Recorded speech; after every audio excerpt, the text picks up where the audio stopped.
स्वागत है आप सभी का।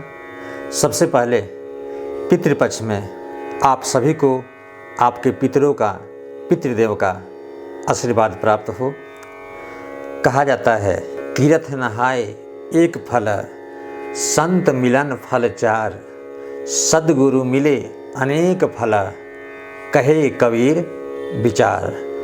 और ऐसे भी वृक्ष और साधु संतों का जीवन परोपकार के लिए होता है।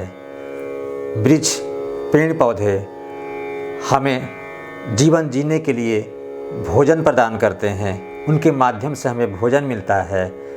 और इन साधु संतों के माध्यम से हमें मन को शांत करने के लिए, मन की शांति के लिए अच्छे वचन और हमारी अनेक समस्याओं का समाधान मिलता है, जिससे मन हमारा शांत होता है।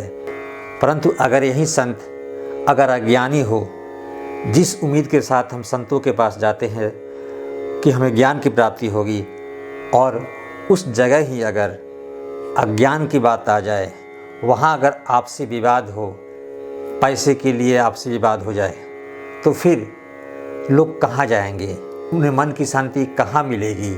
इसलिए बड़ा दुख होता है। ऐसी आत्महत्या की घटना महंत नरेंद्र गिरी, चाहे वो हत्या हो या आत्महत्या, दोनों ही अगर है तो दोनों ही जो है बड़े ही ये अशोभनीय है।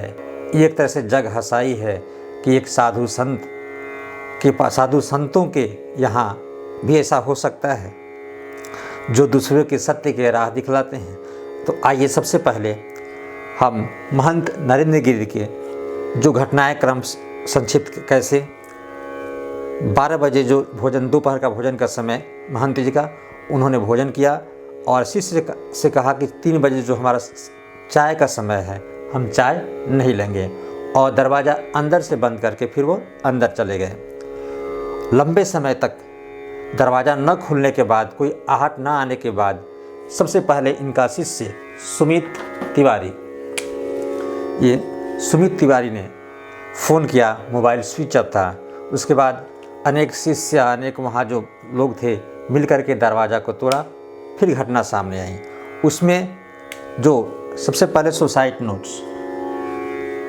नोट्स में जो 3 आरोपी आनंद गिरी, आद्या तिवारी और संदीप तिवारी, जो ये पिता पुत्र हैं, 3 आरोप जो है उस सुसाइड नोट्स के अनुसार, और कारण उसमें जो बताया गया है ब्लैकमेलिंग, गलत आरोप, वीडियो वायरल की धमकी।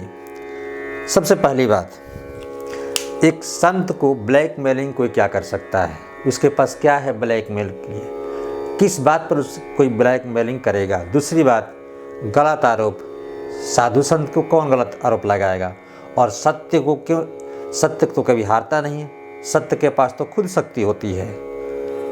और तीसरी, वीडियो वायरल की धमकी। तो वीडियो कैसा वायरल हो सकता है? संत जो एक कर्मयोगी है, संत जो कोई गलत कर ही नहीं सकते, वो तो लोगों को ज्ञान देते हैं, तो उनके पास कौन सा ऐसा गलत वीडियो होगा जिससे वीडियो वायरल करने की धमकी दी गई थी। इन तीनों चीज़ को देखें तो यह स्पष्ट लगता है कि अगर ये बातें सही है तो इसका मतलब कि जो महंत जी का जो जीवन था वो विवादों से भरा था, जो दिखता था वो बात नहीं थी। अब आती है कुछ ऐसी चीज़ें जो गले से नीचे नहीं उतरती है और एक उलझन में डालती है। सबसे पहली बात कि जब उन्होंने लिखा, सुसाइड नोट्स में बात लिखी गई है, चाहे उन्होंने लिखा या कोई दूसरा लिखा हो, जब भी एकांत में बैठता हूँ मर जाने की इच्छा होती है।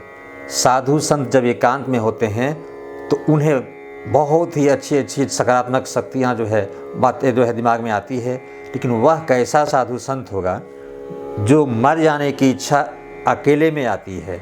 दूसरा, दरवाजे का दिन में अंदर से बंद होना। सबसे दूसरी बात और सबसे महत्वपूर्ण बात ये आती है कि एक मठ में, मंदिर में कोई व्यक्ति अगर दिन में अगर सो रहा है, आराम कर रहा है, तो उसको अंदर से दरवाज़ा बंद करने की क्या ज़रूरत है।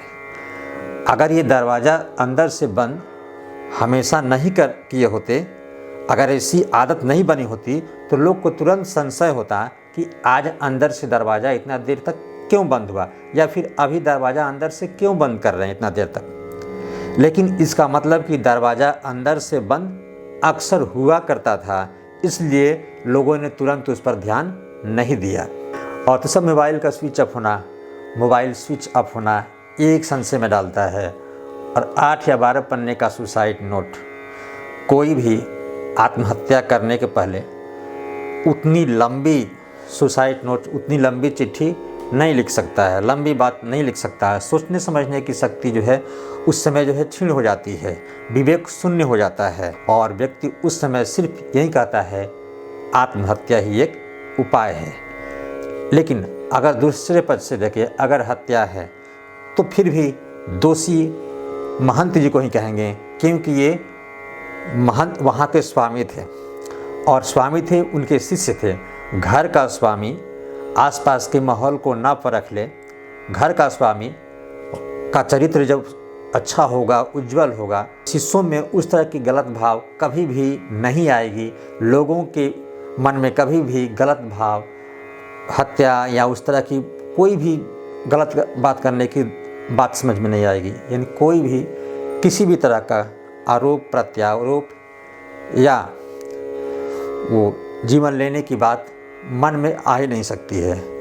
तो दोनों पक्षों को देखने के बाद ऐसा पूर्णतः ये आभास होता है, या पूर्णतः विश्वास के साथ व्यक्ति कह सकता है कि वो चाहे हत्या हो या आत्महत्या, दोनों ही क्रमों में दोषी महंत नरेंद्र गिरि जी ही हैं, क्योंकि घर का मुखिया ही अपने आसपास के माहौल को ठीक रखता है और अपने शिष्यों को, अपने लोगों को अच्छा ज्ञान देता है, जिससे लोग वहाँ उनको पूजते हैं। उनकी अच्छे कर्म की वजह से उनकी पूजा होती है। और जहाँ पूजा करने के बजाय इस तरह की अगर साजिश हो पैसे के लिए या जिसके लिए भी, इसका मतलब उस जगह पर ज्ञान नहीं, अज्ञान भरा हुआ है।